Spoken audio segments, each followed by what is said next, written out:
Ever since settlers from Europe began calling America their home, the oppression and enslavement of African Americans has existed. Whites forced them to perform difficult and grueling labor in horrendous conditions while giving them very little or more likely nothing in return. Even after the North won the Civil War and the abolishment of slavery was finally granted, white supremacy still existed throughout America.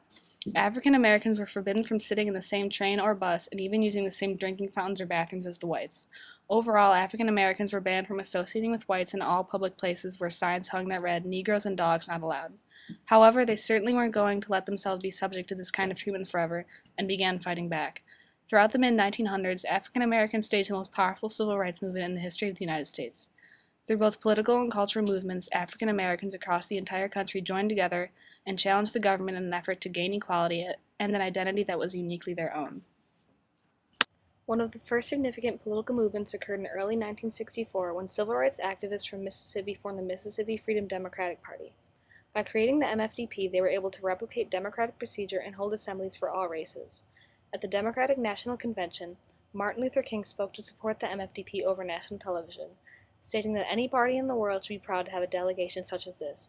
The true spirit of democracy finds its most profound and abiding expression.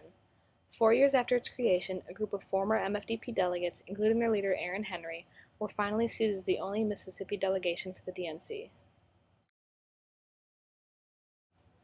Within the same year, perhaps the greatest advancement in African American civil rights took place. When John F. Kennedy was president, he had attempted to pass a bill that would finally give African Americans the rights they deserve. However, when Kennedy was assassinated in November of 1963, his bill sat idle on Capitol Hill with no one to move it forward. It appeared as though that was the end of things until Lyndon Johnson, Kennedy's successor, signed the bill into law. The Civil Rights Act of 1964 was a monumental point in the civil rights movement, ending public segregation and discrimination throughout the country. Furthermore, the act ensured that African Americans could attain jobs without being discriminated against. With this achievement under their belts, civil rights activists now turned to voting rights as their next goal. During this time, the violence against civil rights activists was at an all-time high. However, in August of 1965, Congress passed the Voting Rights Act. Not only did Johnson sign and pass the bill, but he also announced that he would bring about quick and powerful enforcement of it. Johnson urged African Americans to register so they could vote, making sure to quickly implement the new and extremely significant act. Finally, African American successes were multiplying through positive legislative action. Each bill passed, further providing them with rights they deserved the entire time. However, violence in response to these advancements in civil rights continued to grow, and the Black Panther Party was created to defend African Americans and the rights that they had won. Initially, this political organization called for the protection of African American neighborhoods and safety from police brutality. The Panthers followed a 10-point program which essentially were goals that they wished to achieve. A few of these goals included segregational freedom, employment, and decent housing. This party openly exercised the right of carrying loaded weapons in public and continued the threatening behavior in numerous ways that led to many conflicts with law enforcement. These conflicts led to the party being seen as a national threat. On the outside, the Panthers were powerful and menacing, but on the inside, there was disagreement, tension, and controversy that eventually led to their downfall, much to the satisfaction of the government. African Americans have been discriminated against since the moment they arrived on American soil and have fought to end it for centuries. Although there is still discrimination present in our society, it is minimal and it wouldn't be so if it weren't for the multiple forms of protest, both nonviolent and violent, during the African American civil rights movement. The various forms of protest included marches, sit-ins, boycotts, speeches, freedom rides, and the like. One of the most important marches during this period was that of the August 28, 1963 march, most notably the day that Martin Luther King gave his I Have a Dream speech. The NAACP, NSCC, SCLC, and CORE organized the march, which attracted 200,000 African Americans and 50,000 whites, all of which walked from the Washington Monument to the Lincoln Memorial. This march birthed a whole new emphasis on civil rights and ultimately led to the passage of the Civil Rights Act of 1964. Marches like these occurred all across the nation, and white Americans would often fight back with violence. The police were the most brutal of those who sought to punish the African Americans for marching for equality. They would beat them with nightsticks, let the police dogs attack them, and hose them down with a high-pressure fire hose. A prime example of the violence that erupted from a civil rights march would have to be the Selma to Montgomery marches, which were marches for voting rights. The very first march, known as Bloody Sunday, began with the march across the Edmund Pettus Bridge in Selma, Alabama. Protesters were met by a wall of state troopers who attacked the protesters with nightsticks and then fired tear gas at them. 17 of the marchers were hospitalized and one was almost tear-gassed to death. In the struggle for equality and identity, African Americans also instituted sit-ins as a way to protest the racial segregation and discrimination. Even though the African Americans exercised their opposition nonviolently during these protests, the response from whites was often violent. A sit-in was when protesters would sit down in a segregated business and refuse to leave until they were served.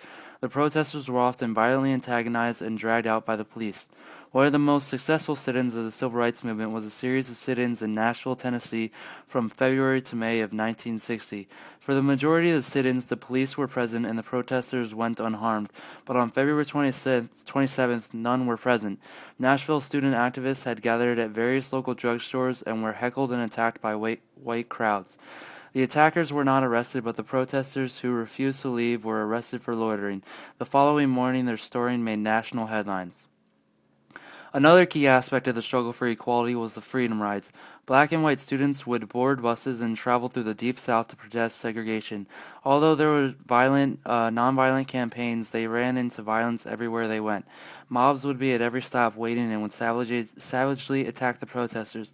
One bus was even firebombed in Anniston, Alabama, which forced the protesters to flee the bus right into the waiting mob's hands. Even though the Freedom Riders had to experience hellish conditions, they were able to provoke the ban on segregation in all interstate travel facilities. Most of these bans wouldn't have been passed, though, if it weren't for the newscasters who captured the events on television. Through the negative media coverage, the horrors of what African Americans were experiencing were shown to the world, and people could no longer ignore the reality of the situation. Two of the most famous activists of the civil rights period were Martin Luther King Jr. and Malcolm X. Both fought for the equality and individual freedoms of African Americans, but they had differing views as to how they were going to achieve it.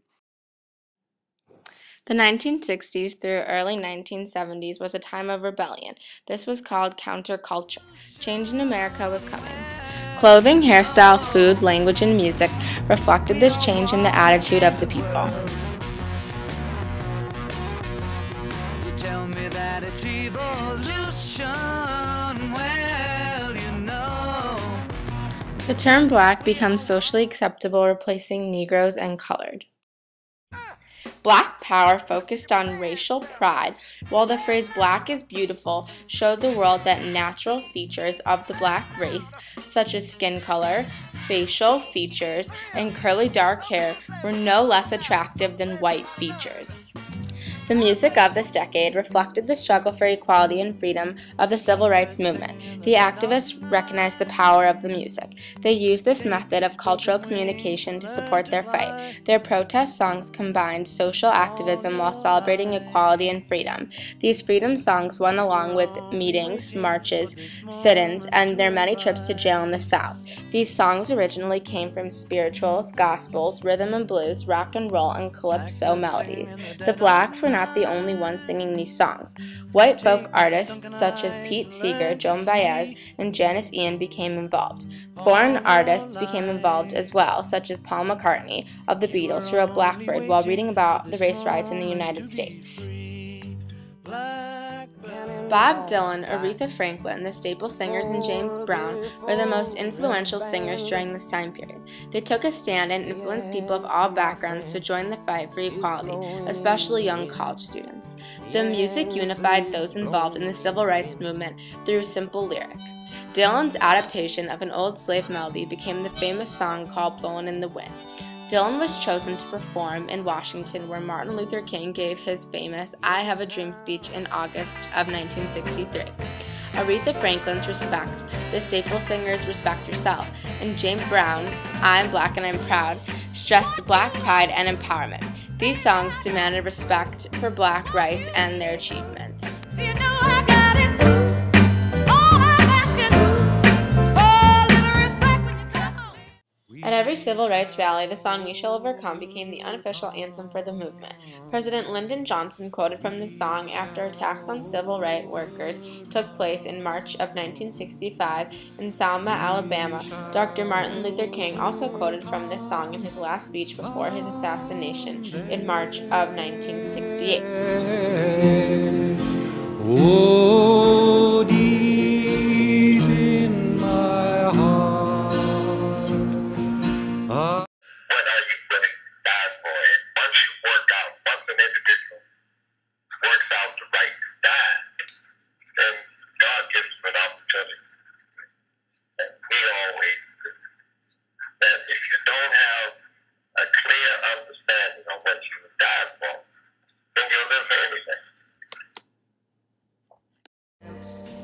The civil rights movement influenced the history of music with the innovative artists who dared to be different, whether it was through the peaceful songs of the civil rights movement or the more radical Black Power activists. The musicians made it their goal to assist those fighting for equality through the power of music. It's been too hard living, but I'm afraid to die.